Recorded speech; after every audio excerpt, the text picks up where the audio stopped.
Hello everyone who's joined us. It is 12 o'clock, so thank you for joining us today for this event on financial well-being.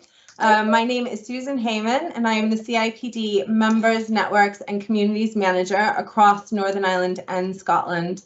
So for those of you who don't know me, I work with the regional team to deliver CIPD content and build various networking groups across the two nations.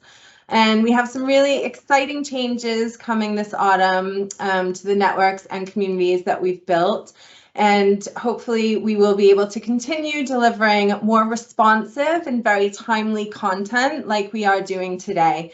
If you haven't already, sign up on our website for the monthly newsletter for Northern Ireland specific members, just to stay on top of all of the activities and things that me and my team are working on. So we wouldn't normally have a large event in the middle of July or at the end of July, but the feedback that I've been hearing from so many of our members is, what are we doing to support our teams through economic uncertainty, and how are we supporting our members with the capabilities to tackle in-work poverty? So these are the circumstances affecting all of us in some way right now. I mean, costs are soaring, the statistics are eye-watering.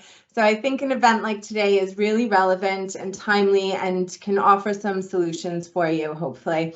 But there are a number of resources on our website that I encourage you to check out, including some fantastic research by Charles Cotton, who will be speaking today. We're also pleased to give the Money and Pension Service a platform today. So we have a much better understanding of the UK financial well-being strategy and what that means for Northern Ireland. So what resources are available to us as a devolved nation? And Margaret McCluskey will be delivering that information on MoneySaver and many more solutions for you. So just a few housekeeping notes. The session is being recorded, so please keep cameras and mics off during the session. I have extended the event by 15 minutes at the end for a Q&A, so please feel free to post in the chat panel or hold your questions to the end, and we will get them all answered, hopefully. And again, today's session is recorded, so our members in Northern Ireland networks who are unable to join, I'll be able to email you the link afterwards. So without taking up any more of my time and your time, I want to hand over to Charles Cotton from CIPD. Again, he is our Senior Policy Advisor specializing in performance and reward. So Charles, thanks for being with us today. I will hand over to you. Thank you very much, Susan. Thanks for inviting me today, and thanks to all the people in the audience who've taken time out of their schedules to listen to what I have to say. So I'll just try and share my presentation.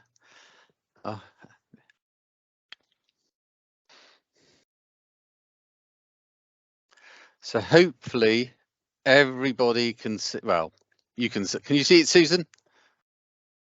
Great.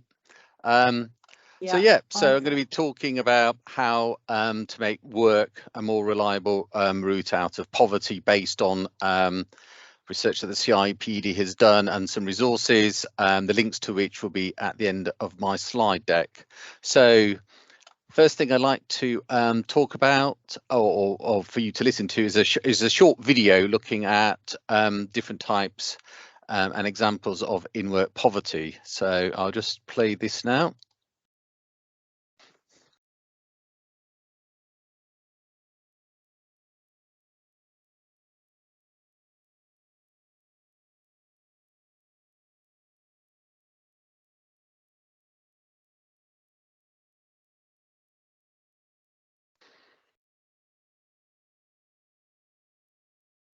Just press play. There we go.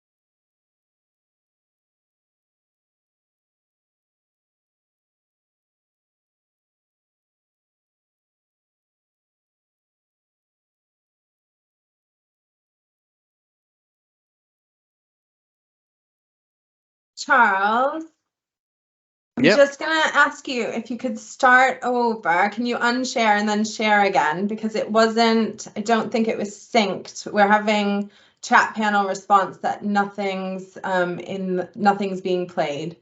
All right, I'll try again. Try again.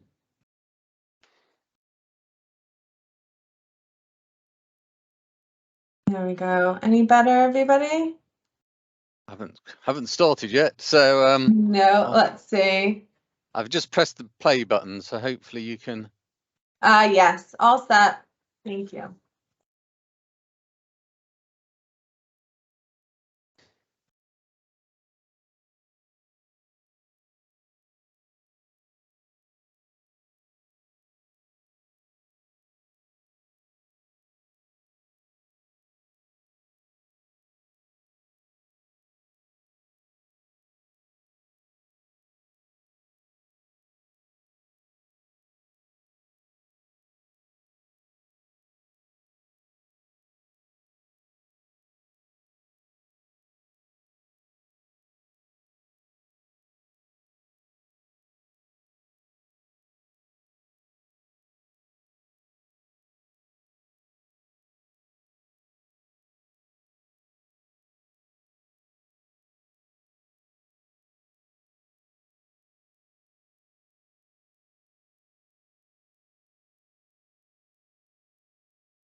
Right, so actually, if you visit the CIPD website, you'll be able to access this video anyway. So apologies to those who weren't able to see or hear it, but hopefully if you haven't had chance, then please go to our website, the link of which is at the end of my presentation. So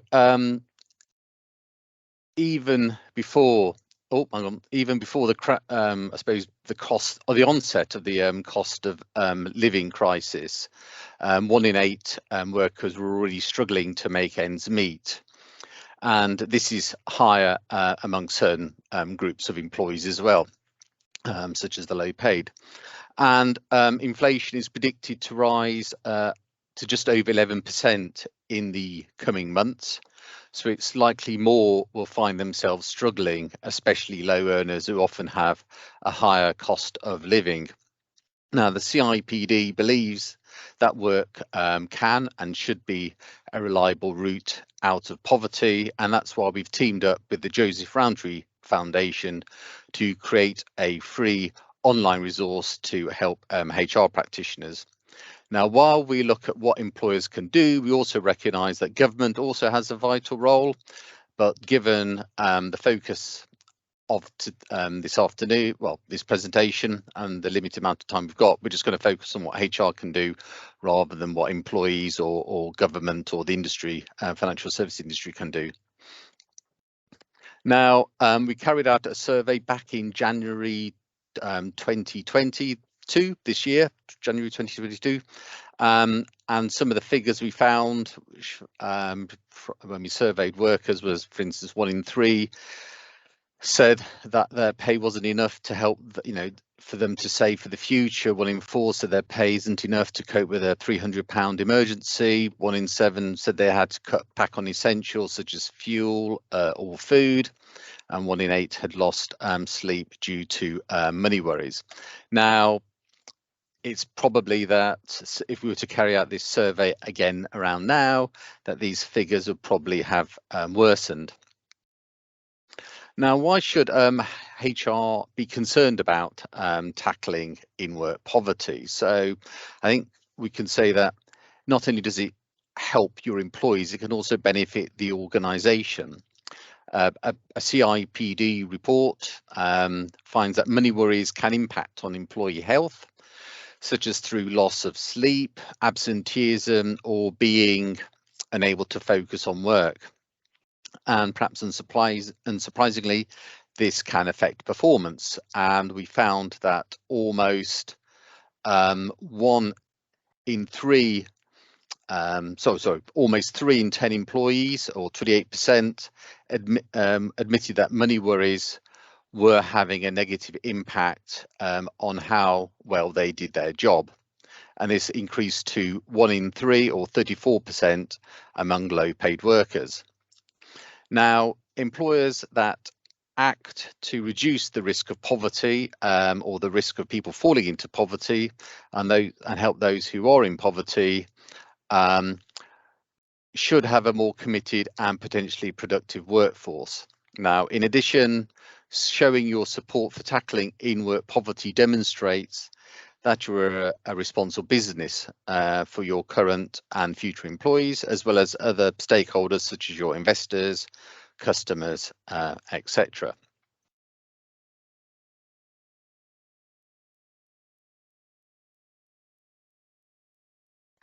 So what is the CIPD calling for? Now, in response, we're calling for employers to create a financial well-being policy, which would cover 3 aspects: a fair and livable wage, supporting in-work progression, and providing financial benefits. And together, we believe these will help your people achieve a decent standard of living.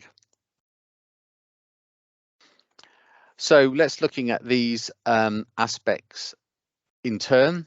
So a livable wage enables people to lead a dignified life and meet the costs of living. According to the Living Wage Foundation, it's currently £9.90 an hour across the UK, a bit more in London, though I know that this year the Living Wage Foundation is bringing the announcement forward from November to September this year.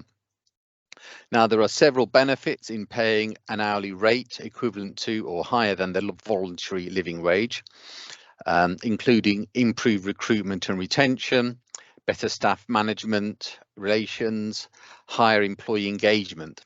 So over time, increasing rates can pay for itself. However, to raise pay sustainably, we need to increase employee productivity through improving the design of work, jobs and the organisation.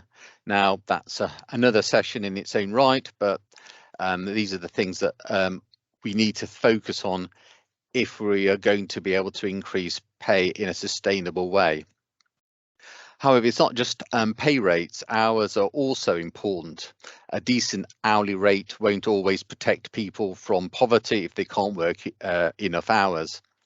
So employers should offer enough hours to allow staff to get the income they need for an acceptable standard of living. And we should also identify those barriers and remove them that are preventing people from working the hours necessary to meet their financial needs.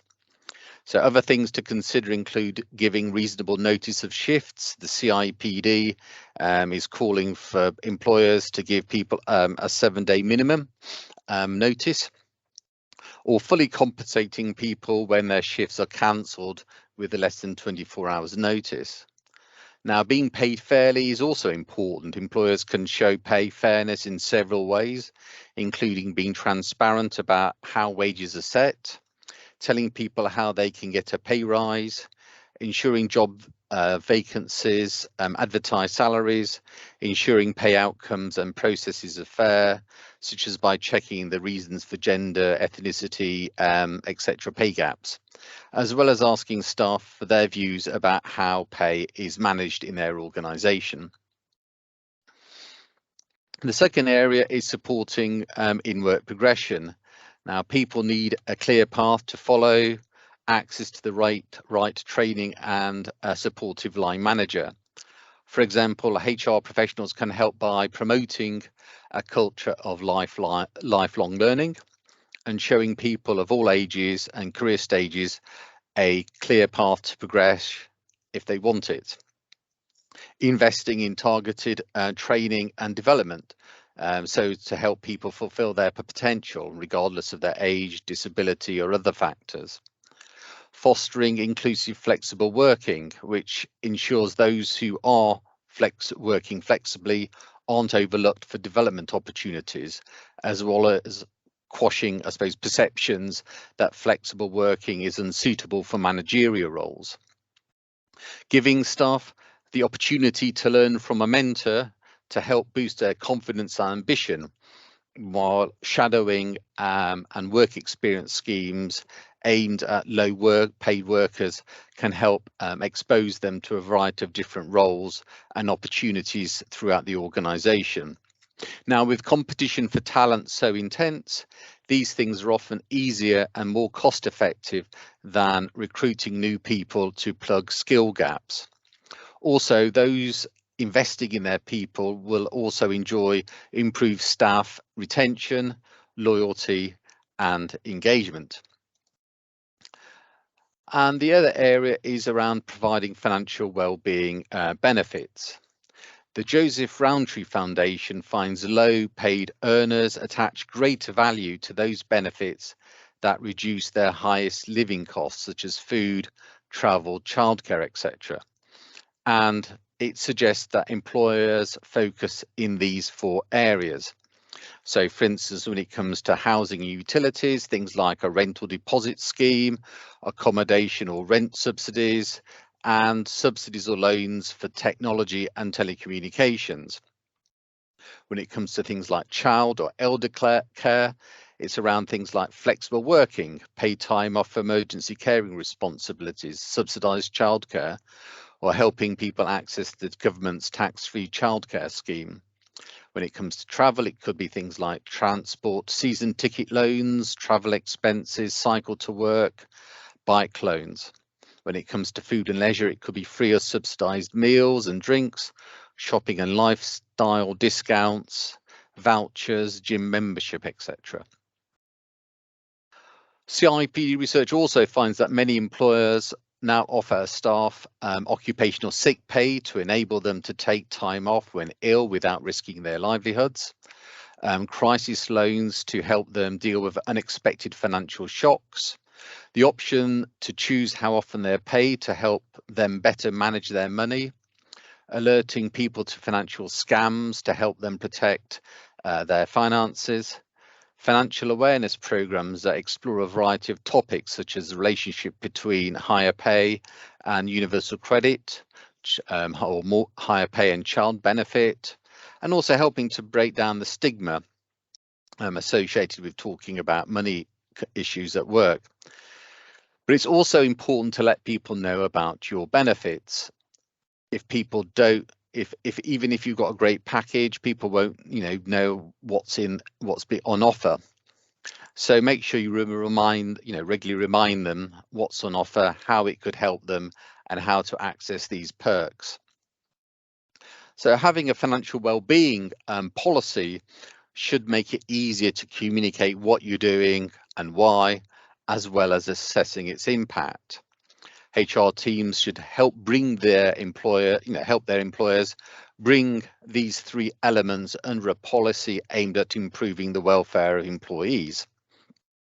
Now, our research finds that employees who say that their organisation has a financial well-being policy are more likely to report that their employer also communicates to them about the pay and benefits on offer, compared with those organisations that don't have such a policy.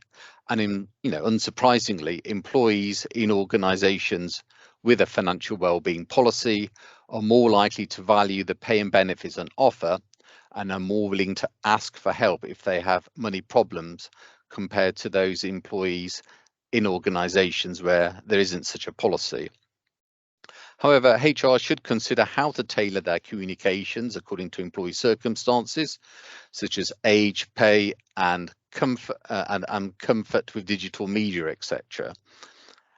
when thinking about their communication strategy. Now, a lot of what I've talked about can take time. You often may have to, for instance, get board approval or senior management approval. But some things I'm going to talk about now, you can do relatively quickly, and some of you may be already doing it now anyway. So help staff to claim the state and company benefits to which they're entitled. Staff could be missing out on employee benefits, so check awareness. Similarly, they could be missing out on state benefits. Research shows that 15 billion of state benefits went unclaimed in 2021, and this could make a material impact on their living standards. So help them identify and apply for these appropriate benefits. Embrace flexible working. You don't want low-waged people sacrificing their pay or training just so they can work flexibly. Flexible working is more than home or hybrid working. It includes things like flexi time or term time working, job sharing, etc. So we should be exploring all these options as well. Also help cut travel costs by allowing those who use public transport to communicate off-peak.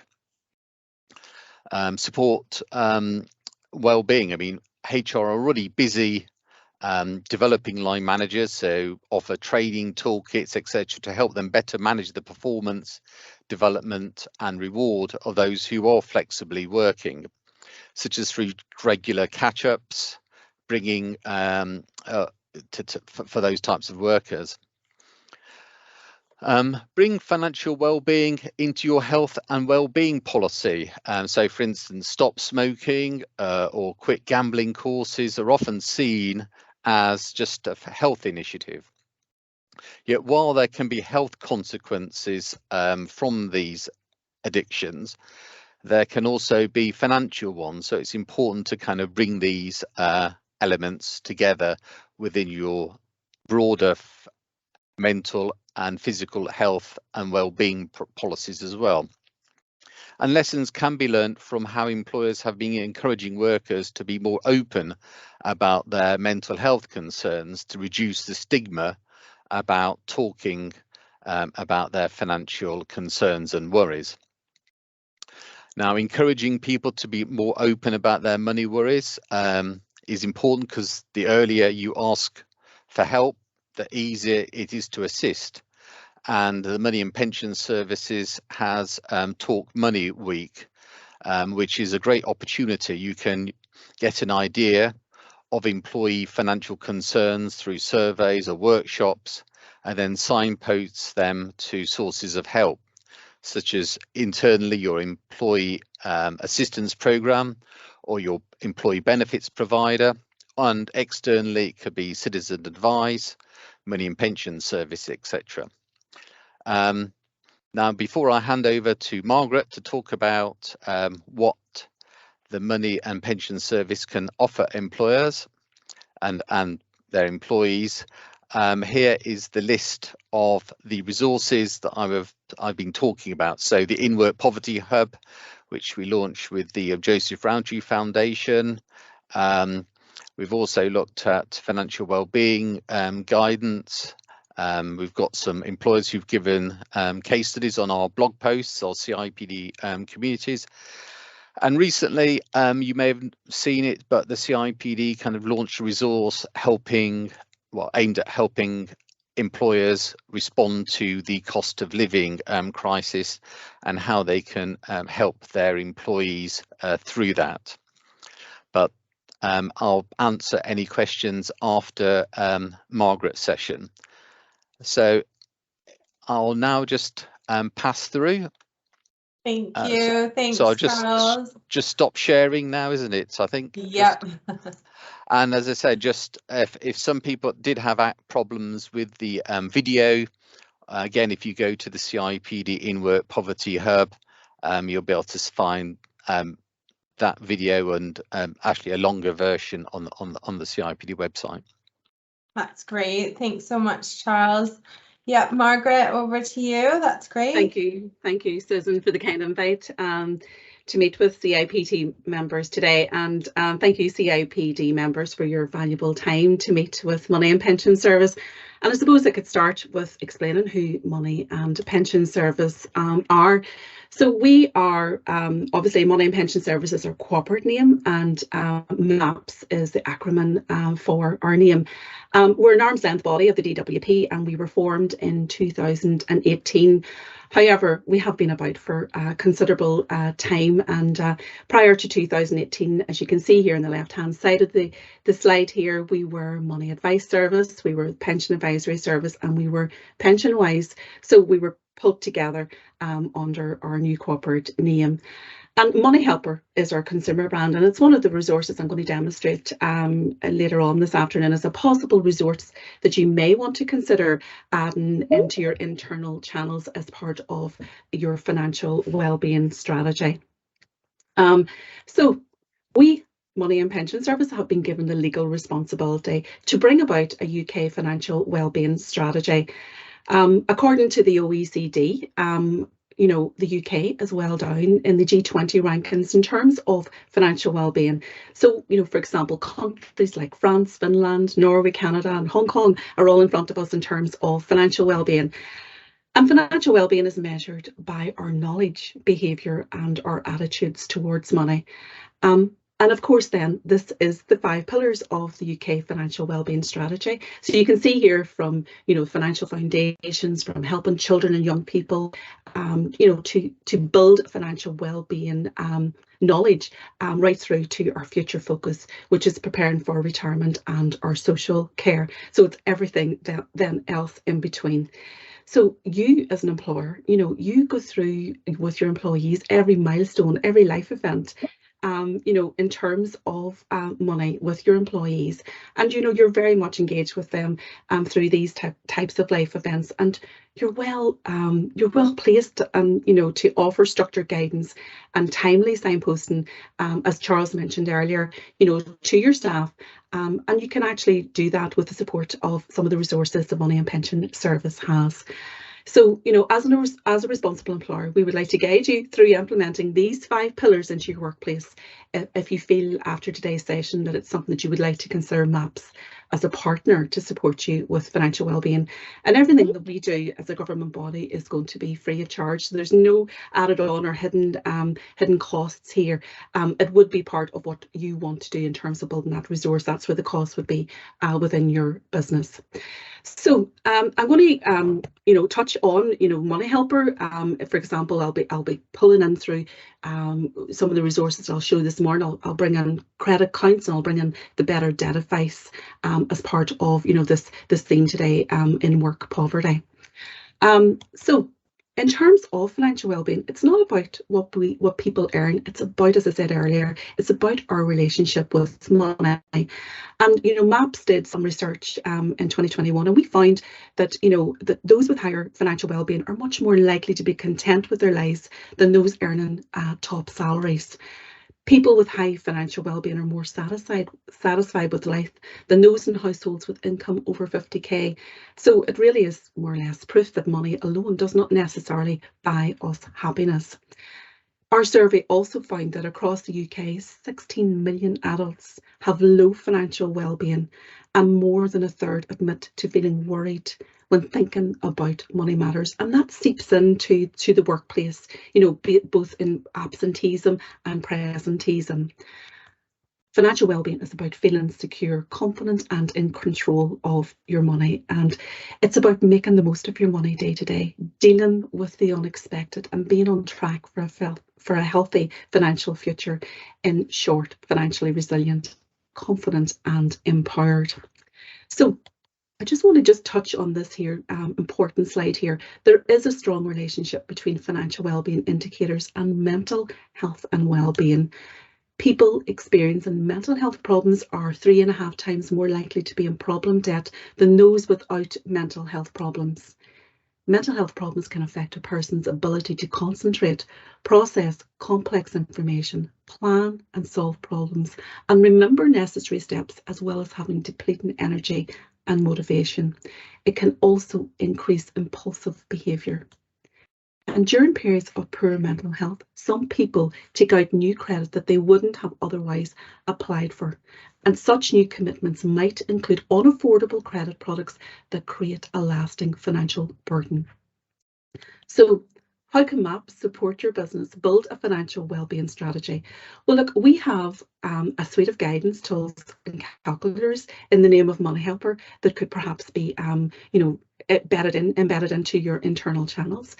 We can offer printed guides for you to share with your staff and audiences. And as Charles mentioned earlier, not everybody has access to, the computers and IT, and actually having printed guides in the appropriate areas could help support that. But we also have posters and different things that you actually can have throughout your business. We can offer you pension webinars, including bespoke appointments. If your business works with customers, we can actually train your staff that actually work with customers in how to be able to talk about money confidently through our e-learning, and our e-learning is actually linked to City and Guild's digital credential. And we have customer guidance and support via phone and web, which I'll show you once I jump on to Money Helper.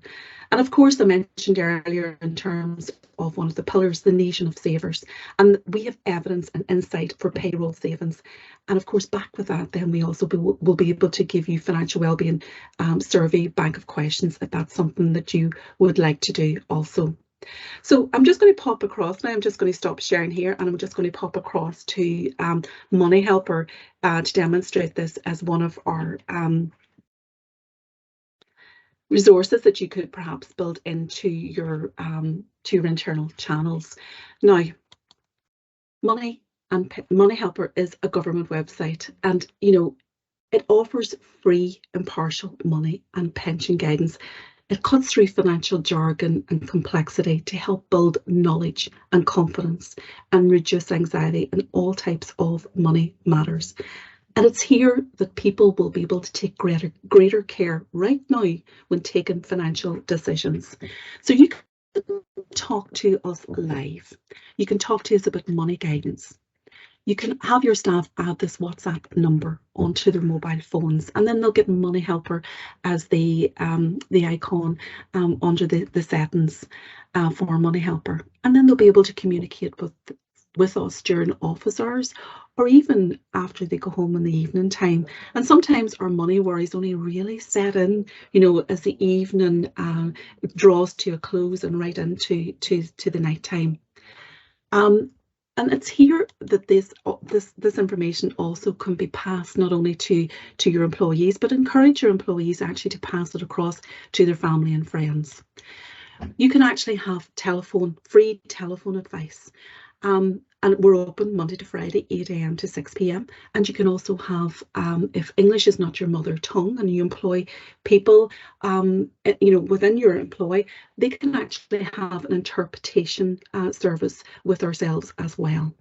It might be that we actually have to give you a time when we'll call you back if that is the case. And of course, then you have the normal web chats and the online form. So actually having this particular resource in your workplace is actually pretty good, because it actually helps people to not be Google searching perhaps onto other sites that maybe perhaps it's taken them down a different route. This will actually help pull them in and be able to guide them.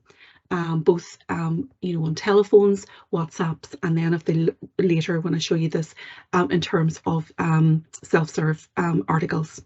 So before I move away from there, I just want to also demonstrate that we have a pension guidance team, and it's a different telephone number because it's a different team. And people here can actually talk about their pension, their worries, perhaps maybe about because of the cost of living. I'm coming up to retirement, but actually I can't retire, which is something that's now coming through, that people can't afford to retire and they need to hold on, and perhaps they need to take some guidance and advice about that, talking to our pension experts. And the team that's within this here are pension actuaries, pension barristers, pension solicitors. Every details that they will go into will actually pull out a holistic call with you, so that you actually, pensions is such a complex subject that sometimes we don't know what we don't know when we when we call someone, and they'll actually be able to talk you through and prompt you perhaps some stuff that you wanted to talk about but you didn't know how to put it into words with that. They're a fantastic team, and I would encourage people to use this particular team. If, for example, you have people in your employ, because I know that you've got your own pension providers and you're thinking that they should be able to sort that out for you, but you could have people in your employ that perhaps have more than one employer previously, and they'll be able to talk about those type of queries as well. So I would encourage people to actually have that one-to-one communication in terms of a call to action as part of their understanding their pensions. So I'm just going to close this off by saying they could also communicate with us by web chat and an online form. Now I would like to draw you into the blue header on this website, and this is actually going to be a self-serve area where people can go in and be nudged and coached right through in terms of the query that they're going in for. So you can see here there's 8 core money topics. There's benefits, everyday money, and each one of these break down into subtopics and then further into articles. So you can see here under everyday money we've got 8 subtopics, and then on the right hand side we've got tools. And if we carry that forward into family and care, you can see here that this is actually providing us with the different life events that we go through, you know, right through from becoming a parent, death and bereavement, divorce and separation, illness and disability. There's a piece in here under the long-term care, which will help people if they actually are dealing with their older relatives in terms of becoming a carer for them. Brilliant information on that. And of course then we've got the student and graduate money, and then the talk money. And the talk money will go into information about how to have that difficult conversation about money, but it'll also go into detail on how to talk to your children about money, and it'll give it to them at the age level that they're at. So that is a fantastic topic in there in terms of, articles in there if you would like to do that at your own time. We've got homes, and the homes section, you know, whilst the topics are smaller, this particular one here in buying a home, buying a home, it actually goes into so much detail, you know, from buying your first home, which could be a life event that you have within your, you know, employees within your employ, to understanding mortgages, but it goes right into people that perhaps are worried about paying their mortgages, you know, struggling with mortgages, you know, or they need to remortgage. And what's become more popular is second mortgages, you know, so that will give a person, you know, or if, for example, they also have to remortgage, that will give them, that person, the information and the guidance as to how to go about it. So, you know, opening up this article, it then breaks into a guide, and it'll take me on that journey of building my knowledge and understanding up of this particular article that I want to you know, step in and read. It's giving me all that information, and it brings it to life for me. And as I mentioned earlier, it's done in layman terms. There's no financial jargon and complexity about this. So I also want to go in here to show you money troubles, and I'm going to go back and revisit that as well as everyday money. But also you can see here under pension retirement, the detail that's in there. And then, of course, then the savings. So, you know, it's giving you a feel for how you could actually bring this money helper alive within your workplace. And, you know, from a HR and finance point of view, there's loads of stuff in here under work. For example, under employment, you can actually see here, you know, it's going to you know, employment basics, but it's actually got a brilliant article here on understanding your pay slip, you know, and of course then, you know, under pension and retirement, you'll have, you know, understanding pension basics. You know, if I go back to family and care, it's going to go into you know, helping with childcare costs. And then if I jump across here to benefits, it's going to give you you know, information on benefits and work in terms of work and tax credit. And that's the information from a HR and finance point of view that you will want to pull out and make it, you know, bring it out to your employees so they actually have that information. And that's the brilliantness about this particular Money Helper. It's there as a great resource for you as a HR, consultant, a finance consultant, that you're helping your employees. But it's also a brilliant resource for you, for your employees, to actually be able to go into and to be aware of, how to build their financial well-being. So bringing us back into the everyday money and bringing us back into today's session, we want to actually look at, tools that you can actually bring out to your employees. And I suppose the first one for us is the budgetary tools. And you can see here under tools, we've got the budget planner. But there's a fantastic one here, which is called the Couch to Financial Fitness. And it's probably the one that I would choose for if I was going into some type of, back to basics and getting right down into the budgetary tools. The Couch to Financial Fitness is great because it's one of these things, when you're worried about money, you don't actually have the bandwidth sometimes to be able to sit down and do something. But this Couch to Financial Fitness is actually giving you a challenge, and it's inspired by the Couch to 5K. And what it does here, it goes into the money essentials, and it helps us to build and set up a budget, stay on top of our bills, cutting costs, and then gives us the best way to save. But under the money milestones, it's also getting us to think about, becoming a savvy borrower, goes into mortgages, talks about starting a family. Depends where you are on that milestone. It could be like myself, giving myself a pension boost at this stage, or protecting myself with insurance. So it's a fantastic tool, and it's one of these ones I would say if you were starting anywhere, this is the one that I would do in terms of actually, encouraging staff to work on. So if I pop in here to the money essentials, you can see here it breaks down into 4 weeks. Now, there's no measure in this. It is very similar to the Couch to 5K.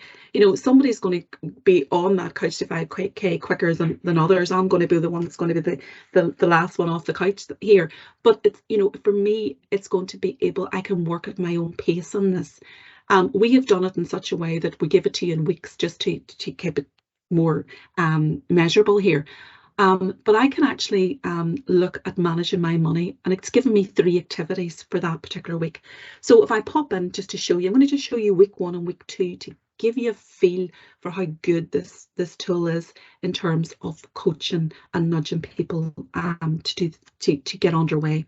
So if I go into the first activity, it's very straightforward. So it's given me the 3 steps to cover, and it's given me an article to read. And that Beginner's Guide to Managing Money will take me right into the Money Helper article. And there's nuggets of information in there. So, it is important to actually, go in and scan read it just to see what you want to pick up on that. The second part of the week then goes into creating the budget. So, I could jump into the budget planner, as a tool just right off. But now, within this here, it's giving me the step-by-step of what to do. And this budget planner, I'm not going to go into the detail of it, but I'm just going to show you how brilliant it is. And you don't necessarily have to use this budget planner because there's a lot of budget planners out there, and some are linked to bank apps, but it's just giving somebody a feel for it. If you haven't got one, here's the one to use. And I'll be honest with you, this one here is, I am biased, but this one here is a brilliant one. It's given me, the 1, 2, 3 of what I'm going to do. So obviously I'm adding in my income, and then I'm adding in my expenditure. And we can keep budgets in our heads, or we can have it in bits of paper or the apps, but this one here will actually get you to think. And you're actually, because we do spend away at money, and actually sometimes we talk about where did that money go? It's just gone through your fingers. But we actually can see here within this budget, it's like the treats for the children. It's like, we take our children to the supermarket, and we actually don't realise we spend £15 more per shopping basket when we've got our children with us than when we would have done if we hadn't had them. And it gets you to think, more clearly and more structurally. It'll go into the detail about the boiler man that we forget about when we're actually budgeting for stuff, but it'll also go into the detail of the penalties and the interest that we actually pay back, that extra that we have to pay that we didn't actually perhaps budget for. But it's going to go into the cinemas. It's going to go into every detail, and it's brilliant. Go look at it. It's fantastic. The calculation then will give me a breakdown of my finances, and you can see here under number 2, it looks as if I've overspent under my family and friends. And what it'll do here is it'll get me to go back in and edit that particular area. So it's giving me that choice. It'll take me back into that page, and I can see, yikes, I've overspent on this, this, and this, and it's going to get me to think. And you know, you're really nudged and pushed along to do that. And then it's then going to give me personalized tips of what I need to do next. And, you know, that's why the brilliance of this budget planner, I'm bringing it alive here today to demonstrate that. It will then also offer me the opportunity to save it. So I can add in my personal email, put in my own password, and I'll be able to access that again so it becomes alive. Or if I'm not feeling that I really want to do that, I can actually download it onto an Excel and email it to myself and use it from there. So it's important that we actually, you know, in terms of the step, if we're going to go along with managing our budget, it is important that we do this budget planner, because that's given us the foundation of where we move to next when we actually see our money and where we are. So it's telling me to stay motivated and keep checking in on that. It's so important to keep checking in right now, because the prices are, they're scary every week in terms of, you know, what we pay out, you know. So this is the greatest opportunity now to get, you know, to have it down on a budget plan. And then the third part of the week, then it's telling me then, you know, look for positive influencers. And this is the brilliance about this budget planner, because actually, you know, if we have to look to where we're communicating, you know, be it, you know, on our social media, you know, Instagram. You know, it's, if we're following great accounts, you know, they're sell. You see the you know, the sales being printed off. It's all marketing. The sales are being printed off. It's showing them packing the products, and they're pushing it out the door, and you're thinking, you're feeling sorry for yourself, and you're wondering, what am I missing out on, or why? Oh my God, I need to get that. And before you know it, you're buying. Or it's those emails that we end up getting the 50% sale and the 70% off, and I have to say I'm in it. I'm in that email, you know, and I'm saying what I need to be getting, and I don't need anything, you know. So it is getting me to think, you know, look for positive influencers. And there's a great positive influencer called the Irish Budgeting right now on Instagram, and it's the kind of like I'm sure you've heard of it, €5, 5 meals for €5. And that's the kind of person that you align yourself with in terms of, you know, how can I get away from this? And to be honest with you, psychologically, it is more motivating, you know, because there's like positive influencers that do a no spend month, and you know they really motivate you in terms of actually how much you keeping, you know, what have you saved now, and how to be more frugal with your money. And these are the ones that actually, to be honest with you, when you get into it, it sounds, oh my God, I couldn't do it. But actually, when you get into it, it is actually very, very motivating. So this is again nudging me and coaching me to think about that. And then it's asking me then to join the Money Helpers Budgeting and Saving Facebook group. So you can see, you know, by working on this tool, it's just more than a budget planner and, you know, that mundane work. It's actually getting me to actually nudge me and coach me in the right direction. I'm going to pop into the week 2, because it, again, you know, it is, for me, this is such a great tool. I just want to show you how this then moves on, because, you know, we're looking then at our debt, you know, so we are all worried about, you know, how to find a way forward to pay our bills. So, you know, it's saying if you're struggling, you know, here's the steps that you take. And here you can see it's taking me right back. You know, if I've skipped week 1, it's taking me right back to the foundation that I need to build the budget planner. But it's also asking me to talk to, you know, Money Helper. It's given the telephone number. You can also use the WhatsApp as well. You know, if you look at the second part of this activity, it's saying to me, let's gather what you owe. You know, so it's this, okay, you know, it's kind of starting to lift my anxiety, although sometimes it can build anxiety. But, you know, once you start to actually, you know, look at what you owe, it then will start to, you know, reduce your anxiety at the other side. Stick with it. You know, you're going to get the help. It's getting me to then prompt me if I need debt advice. It's prompted me at this point to look at a debt specialist. So I'm going to pop in here and show you this here. Because this is where we can actually get free debt advice. And this is so important, you know, to have this, because, you know, people tend to go down in their Google search and they could be paying for debt advice, and you do get it free. So a debt advisor will never judge or make you feel bad. They'll always be happy to, talk your problem over with you, and they will give you, tasks, to do, and they'll find ways to manage your debt, but they'll also perhaps look at maximizing your income, because they might actually find that perhaps that, somebody could be, maybe entitled to working tax credit, or maybe help with childcare costs that they actually haven't looked into. So this is the importance of, reaching out for a debt specialist, because they will look more deeper at that situation. So here we can actually get online debt advice. So, we can get online debt advice in Northern Ireland. We can do it at the time that's right for us, because I mentioned earlier that people tend to, their worries start to come in as the evening draws to a close. And this is where people can get secure, immediate, personalised help. And some of these services are 24 hours a day. So you can get it with pay plan, and you can get it with step change. And then telephone advice is available. So you can see Advice NI here, and Advice NI then will triage that out to the community advices right across Northern Ireland. But you can also use step change and pay plan as well.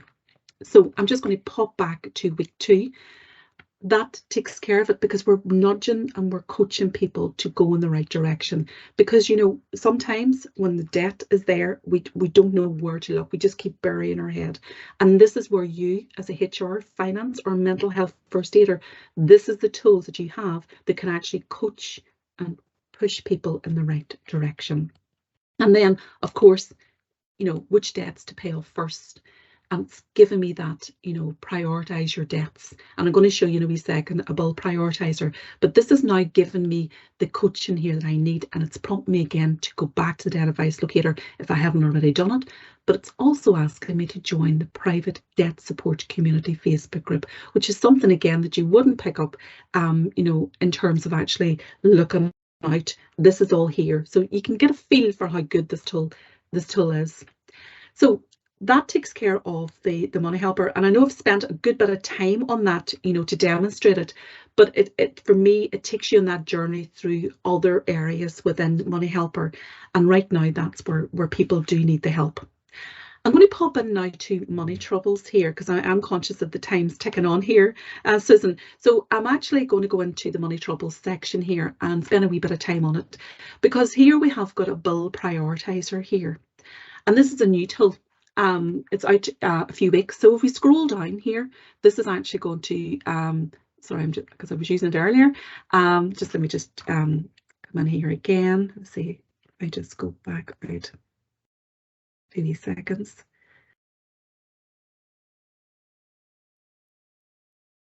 Okay, so if I go back into Money Troubles, bill prioritiser again,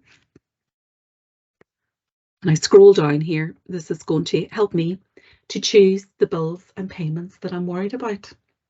So you can choose. So I'm worried about my energy. I'm worried about my mortgage. I'm worried about my buy now, pay later. And I'm going to stop here and buy now, pay later. 1.5 million people opened up accounts with buy now, pay later during 2021. And 1 in 4 people said they regretted it because it made them add more into their basket. Now, buy now, pay later, it's in the process of being regulated, and quite a lot of stuff has come through in that now in terms of regulation. However, it's good if you can afford it, but for people that are vulnerable, it's not as good a tool as you would want to be using. So it's something to bear that in mind as well, because some people will have lots of buy now, pay later accounts open with different companies, and what we're finding is 1 in 4 people said it actually put them further into debt. So I'm worried about my buy now, pay later in this particular case. I'm also worried about my car finance and my mobile phone. So what this is going to do for me now, it's going to prioritise my bills, but it's stopping me before I go any further, because it's asking me, are you worried about anything else? And if you look closely at these here, these are bills that perhaps could end up taking us to court if we don't actually check in on them. So okay, I'm going to then say, okay, I'm worried about my rates, and I'm going to then go for the priority list now. So the first priority list, would you believe, is the rates. Tell me that's the first one that I need to make sure that I am paying. because if I don't, it means I could be taken to court. So, you know, if I'm struggling to pay my rates, it's telling me that I need to contact my council straight away and tell them my situation. And here it gives me some editorial to read. And then at the very bottom, it's saying, okay, if you don't know your rates office number, here, go in under the NI Direct website, and you'll be able to put in your postcode, and that'll give you the telephone number to reach out to them. And that's important if that is one of the bills that you're worried about. It's then prompting me, if I missed a payment, to go back to the debt advice locator. So, you know, you can see how everything's interlinked with all these tools. The next priority bill that I need to be paying is my mortgage. You know, it's keeping the roof over my head. So I need to contact my lender. You know, it's telling me to, you know, they'll treat me fairly and consider any request that I make to change the way that I pay my mortgage. And then they're also asking me here to cut back on my costs. You know, so it's taking me right back into the budgetary tools. And then, of course, then, you know, I can check in, you know, if I've paid insurance, because sometimes we forget about what we've, you know, we are paying extra insurance for that. Here it's telling me again, if I have missed my mortgage payment, I need to speak to a debt advice locator. And here within Northern Ireland as well, I would also say, think of Housing Rights as one of your go-to stakeholders as well, because Housing Rights, pre-COVID, they would have sat in the courts and they would have waited for people to come forward that were getting their houses repossessed, and they would have been able to offer them free legal support. And they are a fantastic stakeholder here in Northern Ireland. So keep that in mind as well, in terms of if somebody is struggling with their mortgage or their rent, Housing Rights will be able to help guide them, you know, in that sense as well.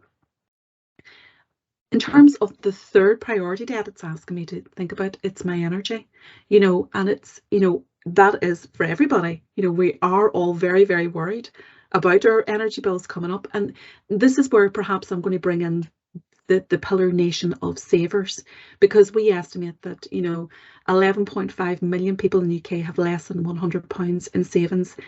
And, you know, they are exposed to, you know, financial shocks, and you know, the energy bills is one of our financial shocks for all of us, you know, the working poor, you know, in that sense, you know, because we are being financially stretched, and we will be further financially stretched over the next 12 months. So this is one here that's talking to me, tell me, think about a green agreement plan, prepare for the higher gas bills. So that's back to the savings, you know, the nation of savers. And this is you as an employer can also think about bringing in a savings scheme. And, you know, if you're interested in that, please talk to me about that as well. Check if you qualify for extra government help. As a worker, we're also thinking of our wider family here. You know, we're older relatives. So here's information on here. And of course, then we've got the extra support if we're vulnerable. And again, you know, there's the energy advice that's available here in Northern Ireland, and it's run by the Northern Ireland Housing Executive. And it's not just for tenants of the Housing Executive, it's for everybody. There's oil buying clubs, there's boiler replacements, and there's insulation grants, and that's all available if you click here in terms of information about energy. And again, it's telling me it's important to talk to a debt advice locator, so it's stopping me along the line. The fourth one is my car finance, and of course then the fifth is going to be my buy now pay later. And you know, and then my last one is my mobile phone. So it's prioritizing where we know the bills I have to pay first, and it's giving me step-by-step information along the line.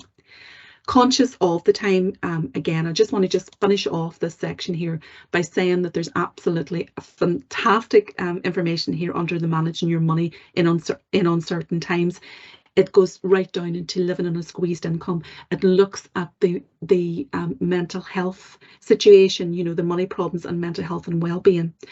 Under this dealing with debt, brilliant information, because, you know, debt comes in many forms, and, you know, it's getting that debt help if, you know, you have gambling, and, you know, and that's seeping in with young people gambling, you know, as a way of actually, you know, I'll get bigger money, I'll gamble this, and they can, you know, get, you know, further into debt because of that.